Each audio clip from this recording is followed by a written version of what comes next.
নমস্কার বন্ধুরা, সন্ধ্যার রান্নাঘরে আপনাদের স্বাগত। আবারও চলে এসেছি নতুন একটা রেসিপি নিয়ে। আজকের রেসিপি কাঁচা আমের আমচুর পাউডার। বন্ধুরা, এই আমচুর পাউডারটা আপনারা শরবত বানিয়েও খেতে পারবেন, চানা বানিয়েও খেতে পারবেন, ফুচকার সাথে দিয়ে খেতে পারবেন, চাট মশলা হিসেবে ব্যবহার করতে পারবেন। ওতে স্বাদ আরও বেড়ে যায়। এই আমচুর পাউডার বানানোর এখনই সময়, এখনই কাঁচা আম পাওয়া যায়, তাহলে এখনই আপনারা বানিয়ে ফেলুন চটপট। তাহলে চলুন ভিডিওটা শুরু করা যাক। দেখুন বন্ধুরা, আমার গাছ থেকে আমি এতগুলো আম পেড়ে নিয়েছি। এই আমগুলো আমি খোসা ছাড়িয়ে ধুয়ে নিচ্ছি। আপনারা মনে করছেন, বাবা এত আমে আমি আমচুর পাউডার করব? আমচুর পাউডারটা কি আগে রোদ্দুরে দিলে শুকনো হয়ে কমে যাবে। দেখুন বন্ধুরা, আমগুলো ভালো করে ধুয়ে নিয়েছি। আমি এখানে একটা বড় গ্রেটার নিচ্ছি। এই গ্রেটারের সাহায্যে আমগুলো গ্রেট করে নেব।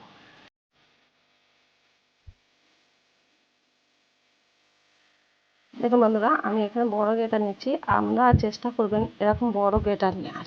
ছোটোটা হলে কি হবে, আমটা বড্ড কাদা কাদা মতন হয়ে যাবে, তাহলে শুকনো হতে মুশকিল হবে। আপনারা চাইলে কেটে পিস পিস করে দিয়েও শুকনো করে নিতে পারবেন। তাহলে দেখুন আমার সবগুলো গ্রেড হয়ে গেছে, এতটা হয়েছে। দেখুন বন্ধুরা, সব আমগুলো গ্রেড করা হয়ে গেছে। এবার এর মধ্যে আমি 1 চামচ নুন দিয়ে দিচ্ছি। নুনটা ভালো করে মিশিয়ে নেব। দেখুন বন্ধুরা, আমি এখানে 1 চামচ নুন দিয়েছি। আপনারা চাইলে নুন নাও দিতে পারেন। আমি নুন দিয়েছি যাতে আমচুর পাউডারটা শুকনো হলে খেতে ভালো লাগে। আর এই দেখুন, আমি এই আমটা নিগড়ে জলটা ফেলে দিচ্ছি। এই আমের জলটা থাকলে, এই জল সমেত যদি আমি শুকো দিই, তাহলে আমটা শুকনো হতে দেরি হবে অথবা পচেও যেতে পারে। সেই জন্য আমি আমটা নিগড়ে শুকনো করে দেব। দেখুন বন্ধুরা, এরকম হাতের সাহায্যে আমটা চিপে জলটা ফেলে দেব। যেমন জলটা ফেলে দিলে আমটা তাড়াতাড়ি শুকনো হয়ে যাবে। আর জল সমেত আমি যদি শুকনো করতে দিই, তাহলে আমটা একদিনে তো জলটা শুকনো হবে না, তাহলে আমটা গন্ধ ছাড়বে আর পচে যাওয়ার সম্ভাবনা থাকে। সেই জন্য আমি আমটা নিগড়ে শুকনো করে নিই। আর এইভাবে সব আমগুলো নিগড়ে নেব বা চিপে আমের রসটা ফেলে দেব।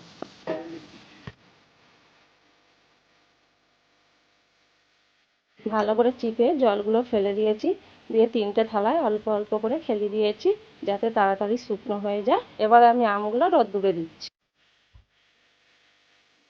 দেখুন বন্ধুরা, এই আমগুলো শুকনো করতে আমার 3 দিন টাইম লেগেছে। আপনাদের কম বেশি টাইম লাগতে পারে। দেখুন আমগুলো সব শুকিয়ে গেছে। আমি 3টে থালার মধ্যে আমগুলো দিয়েছি, শুকিয়ে দেখুন কতটা কমে গেছে।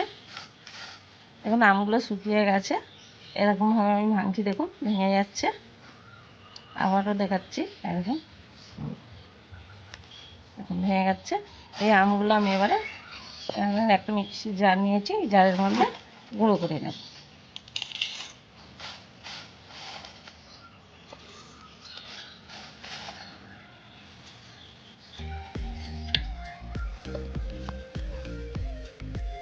দেখুন বন্ধুরা, আমি আমগুলো ভালো করে বেটে নিয়েছি। দেখুন কত সুন্দর মিহি হয়েছে, একটু গোটা নেই। তো আমি আমি চেলে নিচ্ছি না। আপনারাও যদি মনে করেন চেলে নেব, তো আপনারা চেলে নিতে পারেন। দেখুন বন্ধুরা, আমাদের আমচুর পাউডার তৈরি। তো এই আমচুর পাউডারটা যে কোনো জিনিসের সাথে দিয়ে খেতে পারবেন। যে কোনো জিনিসে দিলে তার আরও স্বাদ বেড়ে যাবে। তো বন্ধুরা, আপনারা একবার অবশ্যই বাড়িতে বানিয়ে খেয়ে দেখবেন। আপনারা যদি কোনো রেসিপি দেখতে চান, তাহলে আমার কমেন্টে লিখে জানাবেন।